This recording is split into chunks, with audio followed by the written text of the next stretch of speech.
सबसे पहले मैं एक चीज क्लियर कर देना चाहता हूँ कि वीडियो सिर्फ एंटरटेनमेंट पर्पस के लिए बनाई गई है, तो कोई भी सीरियसली मत लेना प्लीज। अच्छा, जब ये व्लॉग शुरू होता है तो डकी भाई अरूप से पूछते हैं कि तुम कहाँ पे जा रही हो इतना तैयार श्यार होके। लेकिन मेरा यहाँ पे क्वेश्चन ये है कि भाई आपको अब याद आया जाकर अरूप से पूछना कि भाई वो कहाँ पे जा रही है, जबकि वो कब से तैयार हो रही है और आप लोग कितनी देर से साथ हो। तो व्लॉग शुरू करने के बाद पूछने की क्या सेंस बनती है। अच्छा, इस सीन में जब डकी घर आता है तो वो देखता है कि मुनीब PS5 पे गेम खेल रहा है, तो वो उसे एकदम से रिमोट छीनने लग जाता है, जबकि मुनीब अभी कह भी रहा होता है कि भाई मेरी गेम चल रही है, मैं गेम खत्म होने के बाद रिमोट दे देता हूँ। अच्छा, उसके बाद जब डकी मुनीब से रिमोट छीन लेता है तो भाई अब इस लॉजिक से मुनीब को जूती तो डकी को मारनी चाहिए थी। लेकिन आप ये शॉट देखें, डकी एक साइड पे खड़ा हुआ है, लेकिन मुनीब ने जिस डायरेक्शन में जूती फेंकी है वहीं पे PS5 पड़ी हुई थी। तो मतलब कि मुनीब ने फुल इंटेंशंस के साथ PS5 पे जूती मारी है। तो अगर अभी भी कोई कहे कि भाई ये स्क्रिप्टेड नहीं है तो भाई ये जूती जो है ना अब उसको बजने वाली है। अच्छा, जब ये PS5 नीचे गिर जाती है, लेकिन आप ये वाला सीन देखिए, इसमें अभी भी PS5 की स्क्रीन शो हो रही है कि मतलब अभी भी वो रनिंग में है। लेकिन उसके कुछ ही देर बाद जब ये लोग कहना शुरू करते हैं कि भाई ये तो चल ही नहीं रही, उसके फौरन बाद ये स्क्रीन भी बंद हो जाती है PS5 की। अच्छा, उसके बाद इस सीन में डकी खुद रजब को कॉल कर रहा होता है ताकि वो PS5 के बारे में मुझसे पूछे। भाई अगर अगले की कोई चीज खराब हो गई है तो आप उसे छुपाते हो,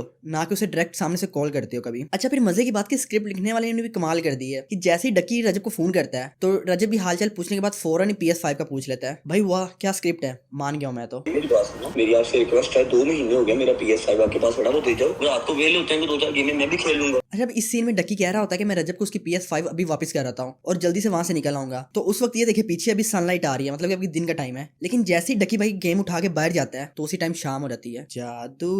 और अगर आप किसी को कोई चीज वापस करने जा रहे हो और ऊपर से आपको पता है खराब हो गई है तो आप उसको अच्छी तरह पैक शैक करोगे, सारा कुछ करोगे। लेकिन ये डकी वैसे ही उसको उठाता है, वैसे ही उसको ऊपर रखता है और चल पड़ता है। अच्छा, मैं इस पूरे व्लॉग की सबसे हैवी वाली मिस्टेक आपको बताने लगा हूँ। भाई अगर आपसे किसी को चीज खराब हो गई है तो आप उसको छुपाओगे, ठीक है। लेकिन ये डकी पूरा का पूरा व्लॉग बना रहा है उसका, तो क्या भाई रजब पागल है कि जो वो व्लॉग नहीं देखेगा? भाई मतलब कोई सेंस है इस बात की? और इतनी बड़ी मिस्टेक मैंने आपको बताई है तो इसके लिए 5 पॉइंट्स तो बनते हैं ना मेरे। अच्छा, उसके बाद जब ये डकी रजब के घर पहुंचता है तो उसको 2 माह तो याद नहीं आती गेम की, लेकिन वो अब अचानक से जिद करने लग पड़ता है कि इसको चला के भी दिखाओ। भाई ये सारे इत्तेफाक एक ही दफा होने थे क्या? अच्छा, इस सीन में अभी पहले वाला पानी खत्म हुआ नहीं, लेकिन रजब उसे दोबारा पानी पूछ रहा होता है। भाई पहले वाला तो अभी उसको पीने दो, आप अभी 10 मिनट गुजरे नहीं, आप दोबारा पानी पूछ रहे हो। अच्छा, इस सीन में जब पहले वहीद एक्सटेंशन लेके आता है तो उस वक्त उसकी लाइट्स ऑन होती हैं, लेकिन थोड़ी देर बाद ये एक्सटेंशन की लाइट अपने आप बंद हो जाती है। और फिर डकी ये भी कहता है कि आप एक अलग एक्सटेंशन लेके आओ, शायद ये एक्सटेंशन ही खराब है। भाई अगर एक्सटेंशन खराब होती तो पहले इसकी लाइट्स कैसे जल रही थी? भाई सारा कुछ ऑडियंस को घुमाने के लिए किया गया कि उधर से रजब एक्सटेंशन लेने जाएगा और डकी उधर से भाग जाएगा। भाई वाह, क्या बात है। अच्छा, फिर सारे के सारे काम पहले वहीद करता रहा और अब वहीद अचानक से गायब हो गया। नहीं मतलब कहाँ पे गया है वो? अभी तो उसको थोड़ी देर पहले टिश्यू लेने बैठा था, वो टिश्यू लेके भी नहीं आया और गायब हो गया। भाई क्या कर रही है वहीद? अच्छा, फिर इस सीन में जब डकी भागता है तो रजब भी भाग रहा होता है उसके पीछे,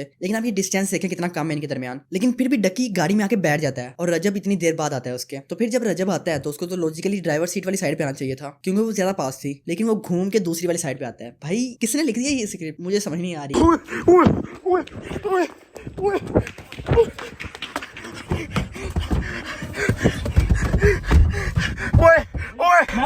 अच्छा, फिर इतना सीन होने के बाद अब चाहिए तो डकी को ये था कि फौरन अपने घर वापस चला जाता, लेकिन डकी वहीं पे सोसाइटी में घूम रहा होता है और फिर कहते हैं कि चलो देखते हैं कि वहां पे कुछ सीन वगैरह तो नहीं हुआ। जैसे उसको पहले से ही पता था कि पुलिस आने वाली है और ये पुलिस वाला सीन भी बिल्कुल 100% फेक है। हो सकता है वो पुलिस की कार किसी और घर के आगे खड़ी हो क्योंकि उस सोसाइटी में ज्यादातर बिल्डिंग्स एक जैसी हैं, या वो पुलिस किसी और काम वगैरह के सिलसिले में आई हो। ऑडियंस को घुमाना कोई इनसे सीखे। वेल चलिए गाइस, बस आज के लिए इतना ही। अगर वीडियो थोड़ी सी पसंद आई तो वीडियो को लाइक और शेयर जरूर करिएगा। फिर मिलते हैं एक नई वीडियो में बहुत सी नई मिस्टेक्स के साथ। तब तक के लिए ख्याल रखिएगा अपना। Bye bye.